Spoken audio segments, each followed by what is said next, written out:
English?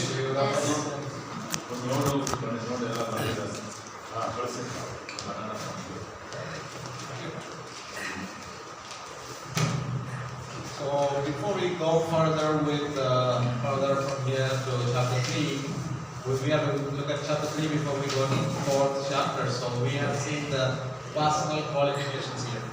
Chapter 3 ಅಧ್ಯಾಯ 3ನೇ ಅಧ್ಯಾಯದಲ್ಲಿ ನಾವು ಸಭಾಪಾಲಕರಿಗೆ ಇರುವಂತ ಲಕ್ಷಣಗಳು. So you have already looked at this passage and I think you understand these things now. ಈಗ ನೀವು ಅದು ಅರ್ಥ ಮಾಡ್ಕೊಂಡಿದ್ದೀರ ಅಂತ ಕಾಣಿಸುತ್ತೆ. We can go through some of them. Yeah. We can look at them and see the blamelessness. What is mean by being blameless? ದೋಷ ಆರೋಪಣೆ ಇಲ್ಲದಂತವರಾಗಿರಬೇಕು.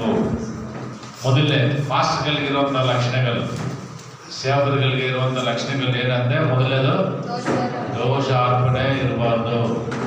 ಇಲ್ಲಿ what does it mean by being blameless? ದೋಷ ಆರೋಪಣೆ ಇರಬಾರ್ದು ಅಂದ್ರೆ ಅದು ಅರ್ಥ ಏನು? There should be no offense on him.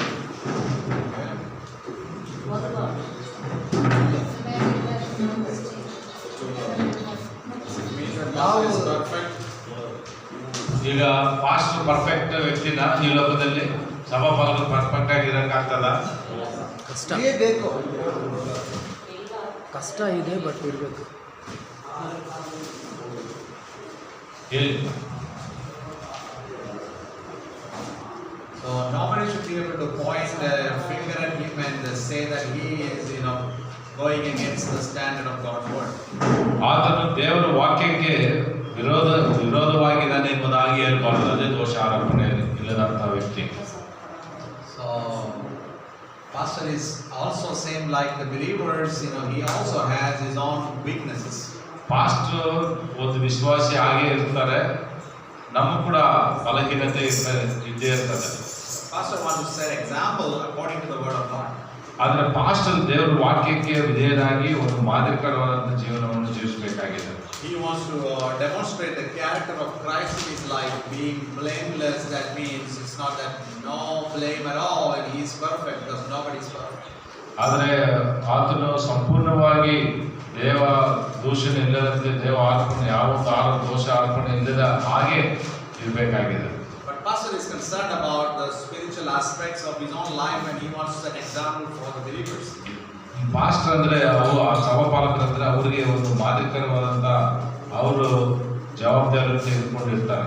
I would say that less blame, that means he is concerned that people are not pointing the fault in him, that something is violating the biblical standard. Pastor ಅಂದ್ರೆ ಯಾವುದೋ ಒಂದು Bible ವಿರೋಧವಾಗಿ ಯಾವುದಲ್ಲಿ ನಡೆದೇ ಇರಬೇಕಾಗಿದೆ. But all the spiritual aspects like prayer and preaching and teaching and everything, pastor is trying his best. ಈ ಪ್ರೀಚಿಂಗು, singing, worship ಎಲ್ಲ ಕೂಡ ಉತ್ತಮವಾದಂತ ರೀತಿಯಲ್ಲಿ ಅದನ್ನು ಮಾಡುವವನಾಗಿದ್ದಾನೆ.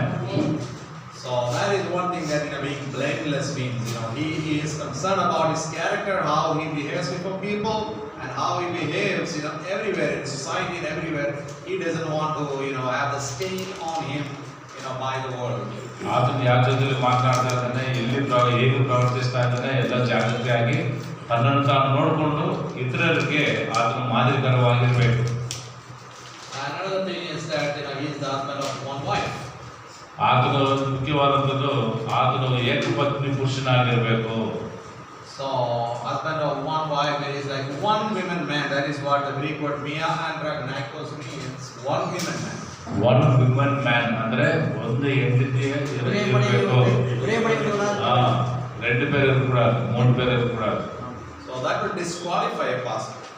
ಒಂದು ವೇಳೆ 2-3 ಜನ ಇದ್ರೆ ಆತನ ಸಭಾಪಾಲಕರ ಲಕ್ಷಣಗಳು ಆತನ ಸಭೆ ನಡೆಸಕ್ಕೆ ಯೋಗ್ಯನಲ್ಲ.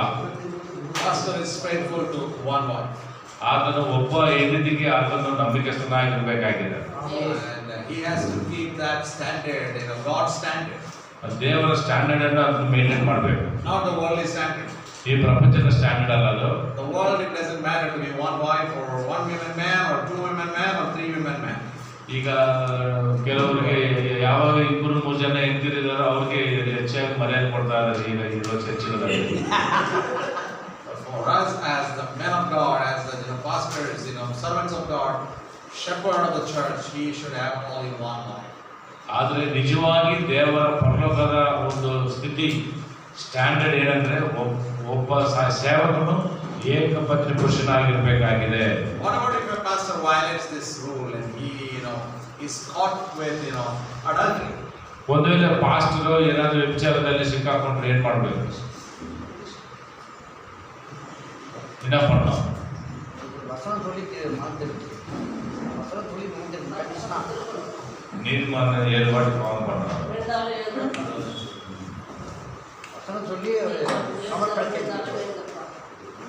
He should step down from his job. He cannot be a pastor. Pastor ಏನಾದರೂ ಪಾಪದಲ್ಲಿದ್ರೆ ವ್ಯಭಿಚಾರ ಮಾಡಿದ್ರೆ ಆ ಪಾಸ್ಟರ್ ಪದವಿಯಿಂದ ರಿಸೈನ್ ಮಾಡಿ ಬೇರೆ ಎಲ್ಲಾದ್ರೂ ವಾಚ್ಮನ್ ಡ್ಯೂಟಿಗೆ ಹೋಗ್ಬೇಕು. Because he has already, he has defiled his testimony before his believers. ಆ ಸಭೆಗೆ ಆ ಒಂದು ಇಂಡಿಗೆ ಆತನು ಮಾದರಿಕರವಾಗಿಲ್ಲ, ಆದ್ರಿಂದ ಅವರು ಆ ಸಭೆಯನ್ನು ಬಿಟ್ಟು ಬೇರೆ ಕೆಲಸಕ್ಕೆ ಹೋಗ್ಬೇಕು, ಗಾರ್ಮೆಂಟ್ಸ್ ಕೆಲಸಕ್ಕೆ. He has set a bad example so that other people in the church, they should not follow this bad example. ಯಾಕಂದ್ರೆ ಪಾಸ್ಟರ್ ಏನ್ ಮಾಡ್ತಾರೆ ಅದೇ ಸಭೆಯವರು ಕೂಡ ಹಂಗೆ ಮಾಡ್ತಾರೆ. He has to have a high view of God, high view of the Bible, and high standard. ಈಗ ಆತನು high standard ಅನ್ನು ಮೇಂಟೈನ್ ಮಾಡಬೇಕಾಗಿದೆ ಸಭಾಪಾಲಕರು. So it doesn't mean that he cannot continue to be a good believer or continue to be a leader anywhere else, but he has to step down from that church where he has been ministering, and according to the many churches today, and right understanding is that he cannot be a pastor and in that leadership position anymore. ಒಂದು ವೇಳೆ ಏನಾದರೂ ಪಾಪದಲ್ಲಿ ಸಿಕ್ಕಾಕೊಂಡ್ರೆ ಆತನು ಆ ಒಂದು ಪದವಿಯಿಂದ ಇಳಿದು ಕೆಳಗಡೆ ಬರಬೇಕು, ಆ ಸಭೆಗೆ ಪಾಲಕರಾಗಿ ಯೋಗ್ಯನಲ್ಲ. ಹಂಗಾದ್ರೆ ಆತನು ವಿಶ್ವಾಸಿಯಾಗಿದ್ದಾನೆ, ದೇವರ ಮಗನಾಗಿದ್ದಾನೆ, ಪರಲೋಕಕ್ಕೆ ಹೋಗ್ತಾನೆ, ಆದ್ರೆ ಆ ಸಭೆಗೆ ಮಾತ್ರ ಪಾಲಕರಾಗಿ ಇರಲಿಕ್ಕೆ ಸಾಧ್ಯನೇ ಇಲ್ಲ. It doesn't mean that God doesn't forgive. God forgives. ದೇವರು ಕ್ಷಮಿಸ್ತಾರೆ, but there should be a consequence for his mistake and sin. ಆದ್ರೆ ಆತನು ಮಾಡಿದಂತ ಪಾಪಕ್ಕೆ ಪರಿಹಾರವನ್ನು ಸಲ್ಲಿಸಬೇಕಾಗಿದೆ. Third thing is he has to be vigilant. He has to be vigilant about everything, all the onslaughts of the devil. ಆತನು ಮೂರನೇದಾಗಿ ಆತನು ಏನಾಗಿರ್ಬೇಕು? ಮದ್ಯಾಸಕ್ತಿ.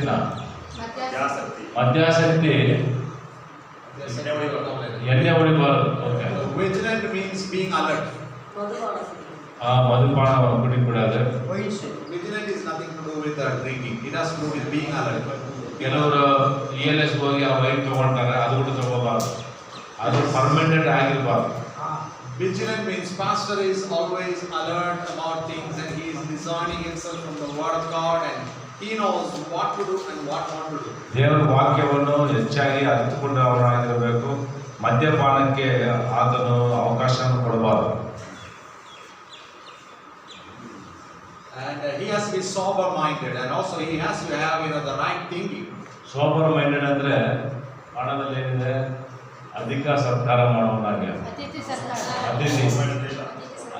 ಸತ್ಕಾರ ಅಲ್ಲ, ಸೋಬರ್ ಅಂದ್ರೆ ಒಂಥರ ಜ್ಞಾನವುಳ್ಳವನಾಗಿರಬೇಕಾಗಿದೆ. He is exercising his mind. Sober minded means being wise, being wise. Wise ಅಂದ್ರೆ ಜ್ಞಾನವುಳ್ಳವರಾಗಿ, ಅದರಲ್ಲಿ ಸೋಬರ್ ಅದು ಇನ್ನೊಂದು ಪದ, ಅದು ಇಂಗ್ಲಿಷಲ್ಲಿ ಸ್ವಸ್ಥ ಮನಸ್ಸು ಅಥವಾ ಒಳ್ಳೆಯ ಮನಸ್ಸು ಇಟ್ಕೊಂಡಿರ್ಬೇಕಾಗಿದೆ. Knowledge is one thing and wisdom is another thing.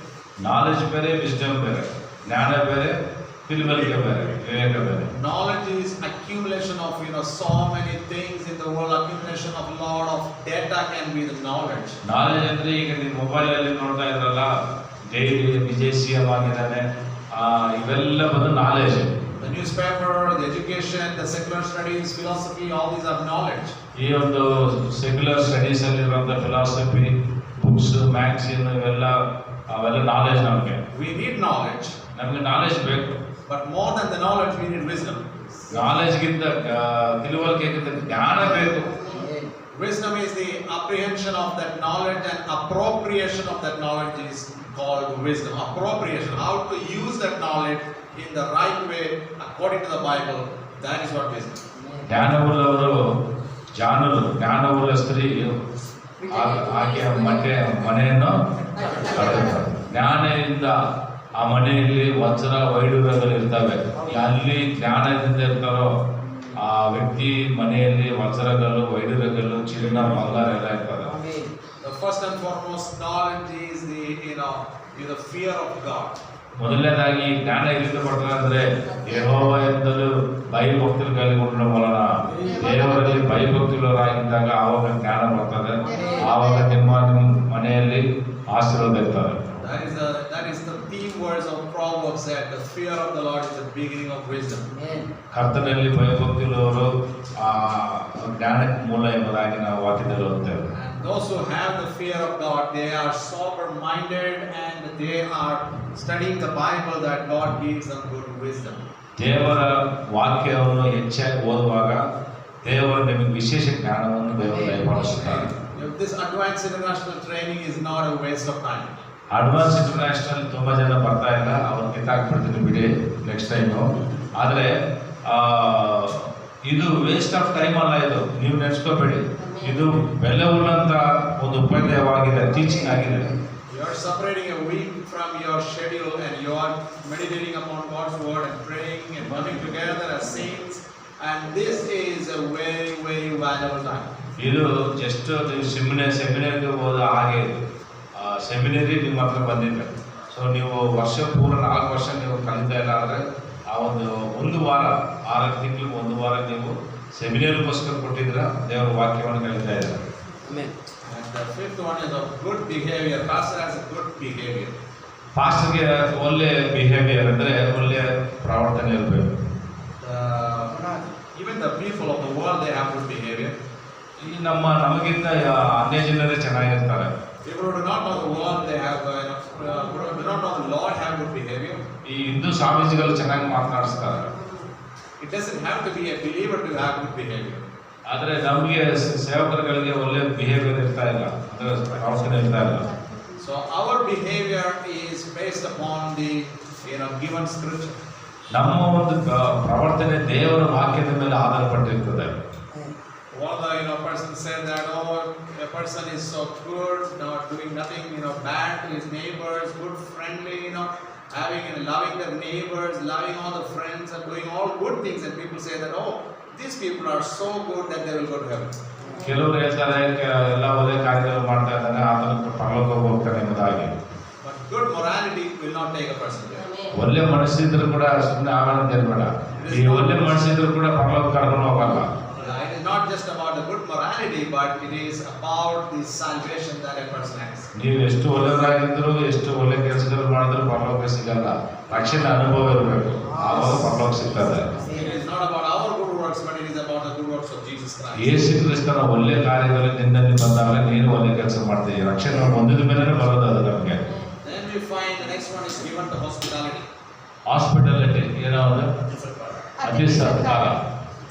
Pastor is willing to share his goods with others. ಪಾಸ್ಟರ್ಗಳು ಇವಾಗ ಎಲ್ಲ ಸುಮ್ಮನೆ ವಾಟರ್ ಬಾಟಲ್ ತಗೊಂಡು ಬರಲ್ಲ, ಎಲ್ಲ ಓಸಿಯಾಗಿ ತಿಂತಾ ಇದ್ದಾರೆ. ಬೇರೆಯವ್ರಿಗೆ ಸಹಾಯವನ್ನು ಮಾಡಬೇಕು, ಬೇರೆಯವ್ರನ್ನ ಪರಾಮರ್ಶಿಸಬೇಕು. Pastor is meeting another pastor at the farm. ಒಬ್ಬ ಪಾಸ್ಟರ್ನ ಭೇಟಿ ಆಗಿದ್ದಾರೆ ಒಂದು ಫಾರ್ಮಲ್ಲಿ. So you met him and he said, okay, let's go together and have a coffee together. ಇಬ್ಬರು ಹೋಗಿ ಸ್ಟಾರ್ಬಕ್ಸ್ ಕಾಫಿ ಕುಡಿಯೋಣ ಅಂತಿದ್ದಾರೆ. Sit down and talk to him about his ministry and getting to share about your thing and getting to listen to him and then pray for one another. ಅವರಿಬ್ಬರು ಅವ್ರ ministry share ಮಾಡಿಕೊಂಡು ಅವರು ಒಬ್ಬೊಬ್ಬರಿಗೆ ಪ್ರಾರ್ಥನೆ ಮಾಡಬೇಕಂತ ಇದ್ರು. And you meet your friend maybe after a long time, he studied with you. ಅದನ್ನು ತುಂಬ ದಿವಸ ಅದನ್ನು ಓದಿದ್ದಾನೆ. And you say, let's have a Ghana juice. Let's have what is that the sugarcane juice together. ನಾವು ಈ ಒಂದು ಕಬ್ಬಿನ ಹಾಲು ಕುಡಿಯೋಣ ಎಂಬುದಾಗಿ ಹೇಳಿದ್ದಾರೆ. Let's have ice cream together. Ice cream ಇಬ್ಬರು ಸೇರಿ ತಗೊಳ್ಳೋಣ. Then talk about life together and sharing life together. ನಾವು ನಮ್ಮ ಜೀವನದ ಬಗ್ಗೆ ಹಂಚ್ಕೊಳ್ಳೋಣ. Oh, you are not a believer, so I cannot go with you. No, that's not the character. ನೀನು ವಿಶ್ವಾಸಿ ಅಲ್ಲ, ನಾನು ನಿನ್ನ ಜೊತೆಲಿ ಬರಲ್ಲ ಎಂಬುದಾಗಿ ಹೇಳ್ಬಾರ್ದು. No difference between, I say all the time, only difference between a believer and unbeliever is that we know Jesus and they do not know Jesus. ಅನ್ಯ ಜನರಿಗೆ ನಮಗೆ ವ್ಯತ್ಯಾಸ ಏನಂದ್ರೆ ನಮ್ಗೆ ಯೇಸು ಅರ್ತಿರೋದು ಅವ್ರಿಗೆ ಯೇಸು ಇನ್ನೂ ಅರ್ತಿಲ್ಲ ಅವರು. So there is no difference between us and them. Only difference is that we know the Lord and they do not know the Lord, and we have the responsibility. ನಮಗೆ ರಕ್ಷಣೆ ಇದೆ, ನಮಗೆ ಕ್ರಿಸ್ತನ ಬಲ್ಲವರಾಗಿದ್ದೇವೆ, ಅವರು ಇನ್ನೂ ಯೇಸುವಿನ ಹತ್ರ ಬಂದಿಲ್ಲ. So you need to say, I have the greatest message in the world that I want to share with you. The treasure that I have is, the treasure of eternal life, and I want to share with you. ಈಗ ನನಗಿರುವಂಥ ನಿತ್ಯ ಜೀವವು ಒಂದು ಬುಕಿಶ್ ತಮಿಳ ನಿಕ್ಷೇಪ ಅಲ್ಲ, ನಿಧಿ ನನ್ನ ಹತ್ರ ನಿಧಿ ಇದೆ, ಅದನ್ನು ಹಂಚ್ಕೊಳ್ಳುತ್ತೇನೆ ಮನಾಗಿರ್ಬೇಕು. You spend 45 minutes coffee time, ice cream time, and the sugarcane juice time, and 45 minutes time. You never share about Jesus to him. That means something is wrong. ನೀನು ಯೇಸು ಬಗ್ಗೆ ಒಂದು 45 ನಿಮಿಷಗಳು 1 ತಾಸು ನಿಮ್ಮ ಫ್ರೆಂಡ್ಸ್ ಜೊತೆ ಕೂತ್ಕೊಂಡು ಕಥಾ ಕಾಲಕ್ಷೇಪ ಮಾಡುವಾಗ ಯೇಸು ಬಗ್ಗೆ ನೀವು ಏನಿದೆ ಅಂದರೆ ನಿನ್ನ ಜೀವನವು ವ್ಯರ್ಥ ಮಾಡಿಕೊಂಡಿದ್ದ ಹಾಗೆ. Your hospitality did not result or did not help anything to do with his eternity. ಈ ಒಂದು ನಿತ್ಯ ಜೀವನದಲ್ಲಿ ನಾವು ಆಶೀರ್ವಾದಬೇಕಂದ್ರೆ ಕ್ರಿಸ್ತನ ಸುವಾರ್ತೆಯನ್ನು ಸಾರಬೇಕಾಗಿದೆ. You are there, with that hospitality when you present the gospel to that person, your friend, that or your newly just connected friend or whoever he is getting to know about eternity. ನೀವು ಹಂಚ್ಕೊಳ್ಳುವಾಗ ಸುವಾರ್ತೆಯನ್ನು ಬೇರೆಯವರೊಂದಿಗೆ ಹಂಚ್ಕೊಳ್ಳುವಾಗ ಅವ್ರ ನಿತ್ಯ ಜೀವದ ನಿಧಿಯನ್ನು ನೀವು ಹಂಚ್ಕೊಳ್ತಾ ಇದ್ರೆ ಅವ್ರ ಜೊತೆಯಲ್ಲಿ. You are willing to spend and part with your money with him and share with him the goods that you have. That is what even the hospitality means. ನೀವು ಅವ್ರಿಗೆ ಸಹಾಯವಾಗಿ ದೇವರ ಕುರಿತಾಗಿ ಅವರನ್ನು ಹೇಳುವಾಗ ಅದೇ ನಿಧಿಯನ್ನು ನೀವು ಹಂಚ್ಕೊಳ್ಳೋದು ಹಾಗೆ ಇರ್ತದೆ. Think about your life. Do you have the habit of hospitality? ನಿಮಗೆ ಬೇರೆಯವ್ರಿಗೆ ಸಹಾಯ ಮಾಡೋದು ಅಭ್ಯಾಸ ಇದೆಯಾ, ಇಲ್ಲಾಂದ್ರೆ ಸಹಾಯ ತಗೊಂತೀರಾ? Is it the first thing you think about or the last thing you think about? ಮೊದಲನೇದಾಗಿ ಯೋಚನೆ ಮಾಡ್ತಾರ, ಕೊನೆಯದಾಗಿ ಅದನ್ನು ಯೋಚನೆ ಮಾಡ್ತಾರ? Sometimes people say, I don't have milk in my house, so I cannot call pastor for tea. Pastor ಮನೆಗೆ ನಾನು ಕರೆಯೋದು ಯಾಕಂದ್ರೆ ನನಗೆ ದುಡ್ಡಿಲ್ಲ ಟೀ ತರಕ್ಕೆ. Pastor will drink black tea also. Pastor black tea ಕೂಡ ಕುಡಿತಾರೆ, ಹಾಲಿಲ್ಲ ಅದು ಕೂಡ ಪರವಾಗಿಲ್ಲ. Pastor will drink 1 glass of water also. Pastor ಒಂದು ಗ್ಲಾಸ್ ನೀರು ಕುಡಿಯೋಕೆ ಕೂಡ ಕೆಲವರಿಗೆ ಕಷ್ಟವಾಗಿದೆ. What does the gospel say? Even 1 glass of water it won't go unrewarded. ಈ ದೇವರ ಮಕ್ಕಳ ಪ್ರೀತಿಯನ್ನು ನಿಜವಾಗಲೂ ಪಾಸ್ಟರ್ಗಳನ್ನು ಗೌರವಿಸೋದು ನಾನು ಎಲ್ಲಿ ನೋಡಿದ್ದೇನೆ, ಜೋನ ಪಾಸ್ಟರ್ ಮನೆಯಲ್ಲಿ ನೋಡಿದ್ದೇನೆ. You do it in the name of Jesus, even a cup of water that has reward. ಅವ್ರ ಮನೆಯಲ್ಲಿ 10 ಪದಾರ್ಥಗಳ ಒಂದು ಸೇವಕ, ನಾನೇ ಅಲ್ಲ, ಯಾರು ಸೇವಕ ಹೋದ್ರು ತುಂಬ ಹೊಟ್ಟೆ ತುಂಬ ಊಟ ಬಿರಿಯಾನಿ ಎಲ್ಲ ಮಾಡಿ ನಿಮಗೆ ತೃಪ್ತಿಗೊಳಿಸುವಂಥ ಮನೆ ಅದು. ಆ ರೀತಿಯಾಗಿ ಮಾಡಬೇಕು ಸೇವೆ ಅಂದರೆ ನಿಮ್ಮ ಥರ. Nothing is going unnoticed in the kingdom of God. He notices everything. ಅದಕ್ಕೆ ಚರ್ಚ್ ಬಂದಾಗ ನಿಮಗೆ ಅಲ್ಲಿ ಊಟ ಸಂಪೂರ್ಣವಾಗಿ ಸಮೃದ್ಧಿಯಾಗಿ ಕೊಡ್ತೀನಿ ನಾನು. Your labor in the Lord is ಅದು ನಮ್ಮ ಆಶೀರ್ವಾದ. ಕ್ರಿಸ್ತನಲ್ಲಿ ನಿಮ್ಮ ಪ್ರಯಾಸ ವ್ಯರ್ಥವಾಗಲ್ಲ. Be movable, always abounding in the work of the Lord. Be immovable in the work of the Lord. That your labor in the Lord is not in vain. ಯಾವಾಗಲೂ ಆಸಕ್ತಿಯುಳ್ಳವರಾಗಿ ದೇವರ ಕಾರ್ಯಾಭಿವೃದ್ಧಿಯನ್ನು ನೀವು ಕದಲಿನವಾಗ ನೀವು ಕದಲದವರ ಹಾಗೆ ಸ್ಥಿರವಾಗಿರ್ಬೇಕು. ಸುಮ್ಮನೆ ಅಂತ ಹೇಳ್ಬಿಟ್ಟು ಚಪ್ಪಾಳೆ ಹೊಡೆದಿಲ್ಲ. Be steadfast, right? We need to be steadfast. ದೇವರ ಕಾರ್ಯದಲ್ಲಿ ಸ್ಟೆಡ್ಫಾಸ್ಟ್ ಅಂದ್ರೆ ಸ್ಥಿರವಾಗಿರ್ಬೇಕು.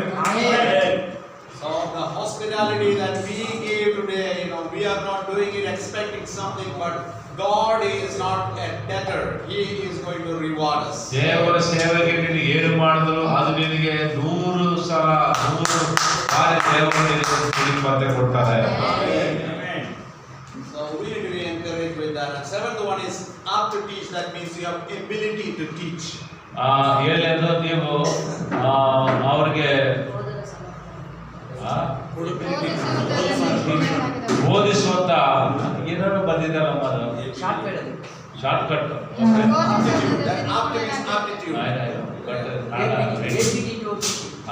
ಬೋಧಿಸೋದು simple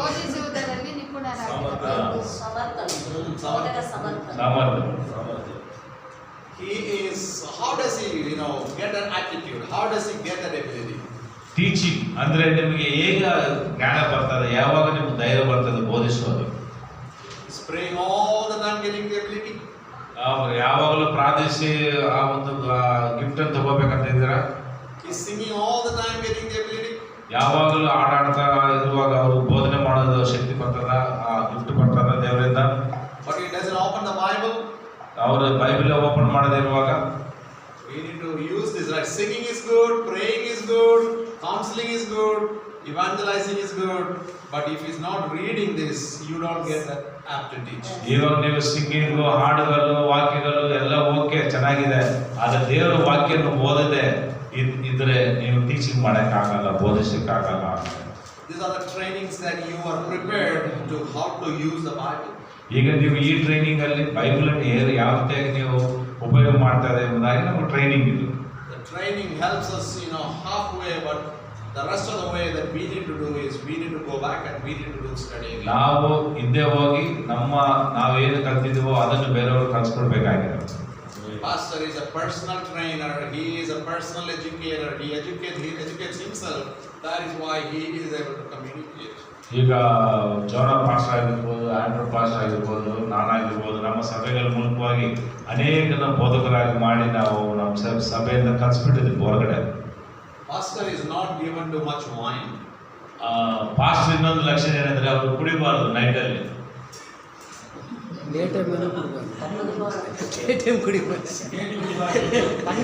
Say, Pastor, that Paul said Timothy to drink little wine, right?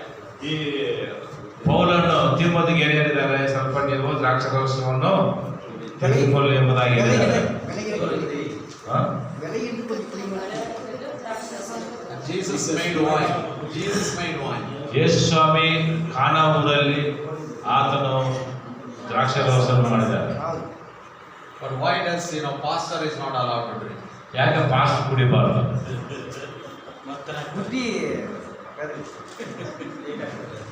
Ephesians chapter 5, right? Ephesians chapter 5, we find being filled with the Holy Spirit in comparison with being filled with the wine.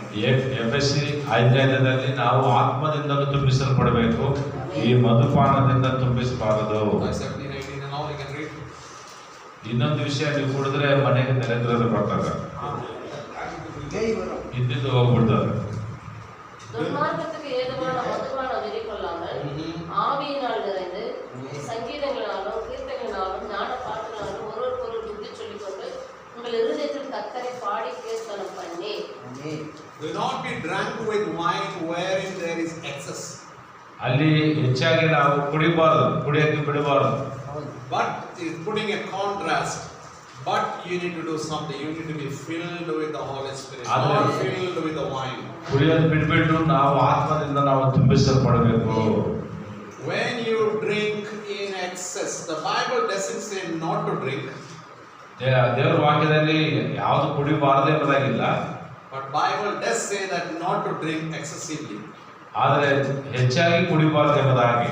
But who knows where to draw the line to be excessive and not to be excessive? ಅದು ಕೆಲವರು ಹೇಳ್ತಾರೆ ದ್ರಾಕ್ಷಾರಸವನ್ನು ಕುಡಿಬೋದಲ್ಲ ಎಂಬುದಾಗಿ. During the time of Jesus, you find in the wedding at Cana they are using wine, and that was in control. That was the culture of that time. There was good wine available more than good water. ಯಾವ ದ್ರಾಕ್ಷಾರಸವನ್ನು pure ಆಗಿ ಕುಡಿಬಹುದು, fermented ಅಂದ್ರೆ which is alcoholic mix, ಅದನ್ನು ನಾವು ಕುಡಿಬಾರದು. The alcohol content used to be very less. ಅದು ನೀವು ಆಸ್ಪರಲ್ syrup ಕೂಡ ಕುಡಿತೀರಾ, ಏನಾದರೂ ಗಂಡ ಹೆಂಡತಿ ಗಲಾಟೆ ಜಾಸ್ತಿ ಕುಡಿದು ಬಿಡಿ ಅದನ್ನ.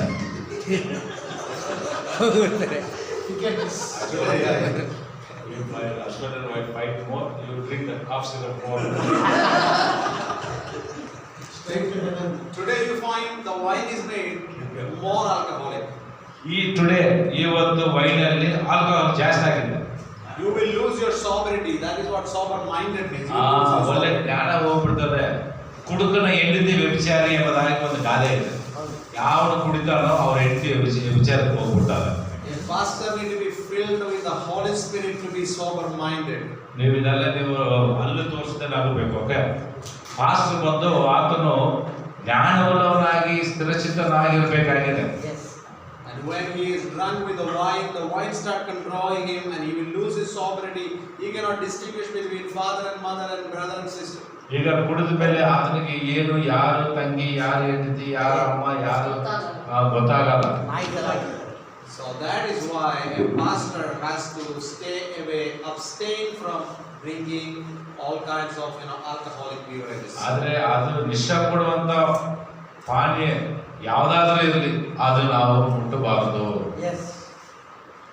So you need to think. Bible says moderate drinking. That means you drink where your sobriety is still in control. ಆದ್ರೆ Yeah, that's right. That is the kind No, of. no, no. Is it legal? Is it drinking which is not alcohol? Yeah, that's Gradually increases.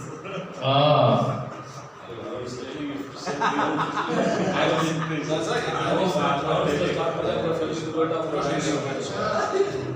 Instead of wine you drink mango juice, apple juice, Tea, coffee. Okay. tea, coffee. As a So believer. we all Baptist and we the Bible believing churches hold on to total abstinence. That means totally abstain from alcohol. ನಾವು ಆಲ್ಕೋಹಾಲ್ಗೆ ನಿಶಾ ಪದಾರ್ಥಕ್ಕೆ ಪಾನ್ಪಡಕ್ಕೆ ಇರ್ಬೋದು, ಅನ್ಸಿರ್ಬೋದು, ಇನ್ನೊಂದು injection number 4 ಇರ್ಬೋದು, ಯಾವ್ದಾದ್ರು ಇರ್ಬೋದು, ಅದಕ್ಕೆಲ್ಲ ನಾವು ದೂರವಾಗಿರ್ಬೇಕು. Yes. Another thing you find the 9th one is no striker. That means pastor is not a fighter. ಒಬ್ಬ ಪಾಸ್ಟರ್ ರೌಡಿ ಪಾಸ್ಟರ್ ಆಗಿರ್ಬಾರ್ದು. ನಂತರ He is not trying to lay his hands upon anybody quickly. ತಕ್ಷಣವೇ ಹೊಡೆಯಕ್ಕೆ ಹೋಗ್ಬಾರ್ದು. ಜೋನ pastor ತರ ಗಲಾಟೆಗಳಿದೆ. He always goes for fighting. We have the tendency to fight. ನಮಗೆ ನಮ್ಮ ಮನಸ್ಸಲ್ಲಿ ಧೈರ್ಯ ಇರ್ತದೆ ಗಲಾಟೆ ಮಾಡಲಿಕ್ಕೆ. The flesh wants to fight. ಶರೀರವು ನಮ್ಮನ್ನು ಗಲಾಟೆಗೆ ಹೋಗ್ತವೆ.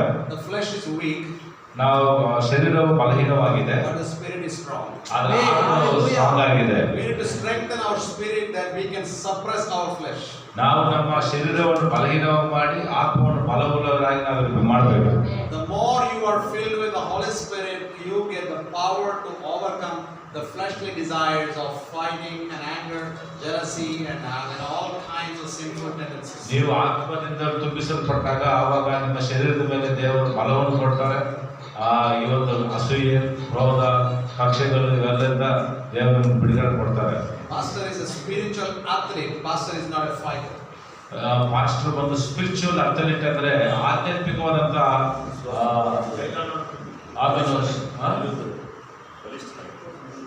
ಆಧ್ಯಾತ್ಮಿಕವಾದಂತ ಬಲಿಷ್ಠನಾಗಿ ಸ್ಪೋರ್ಟ್ಸ್ ಮ್ಯಾನ್ ಆಗಿರ್ಬೇಕು. Pastor is running for spirituality. He is a spiritual athlete. ಆತನು ಆಧ್ಯಾತ್ಮಿಕವಾದಂತ ಕ್ರೀಡಾಪಟು ಆಗಿದ್ದಾನೆ. So then the 10th one is find that not greedy or filthy lucre. That means pastor is not running after money. ಪಾಸ್ಟರ್ಗಳು ಯಾವಾಗಲೂ ಹಣ ಆಸೆ, ಹಣದ ಆಸೆ ಜಾಸ್ತಿ ಇರಬೇಕು, ಆದರೆ ಜಾಸ್ತಿ ಇರಬಾರ್ದು. Pastor is running the spiritual race, not the physical race. ನಾವು ಆಧ್ಯಾತ್ಮಿಕವಾದಂತ ಓಟ ಮೇಲೆ ನಾವಿದ್ದೇವೆ, ನಾವು ಶಾರೀರಿಕವಾದಂತ ಓಟ ಮೇಲೆ ಇಲ್ಲ. He is not running to achieve the earthly goods, but he is running for achieving the eternal goods. ನಾವು ಈ ಲೋಕದಲ್ಲಿ ಇರುವಂತ ಎಲ್ಲ ಸಂಪಾದನೆಗೋಸ್ಕರ ನಾವು ಓಡ್ತಾ ಇಲ್ಲ, ದೇವರು ಪರಲೋಕ ರಾಜ್ಯದಲ್ಲಿ ಇಟ್ಟಿರೋ ಸಂಪಾದನೆಯನ್ನು ಓಡ್ತಾ ಇದ್ದೇವೆ. His priority is one soul salvation, which marks the greatest achievement in the world, that is greater than, costlier than the whole world.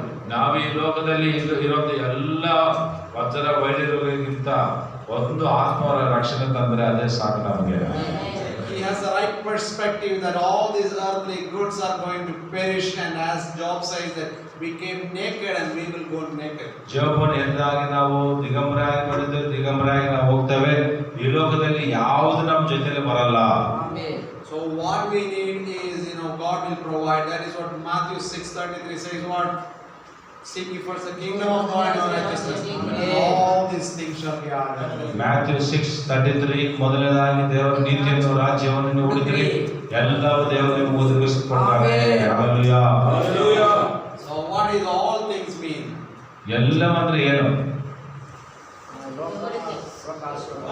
ಲೋಕಾಶ. ಇಲ್ಲ ಮನಿ ಮೆಟೀರಿಯಲ್ குடும்பத்துக்கு தேவைப்படுறது Everything. Everything what we need. What we need. ಪರಲೋಕ ಆಶೀರ್ವಾದ what we need.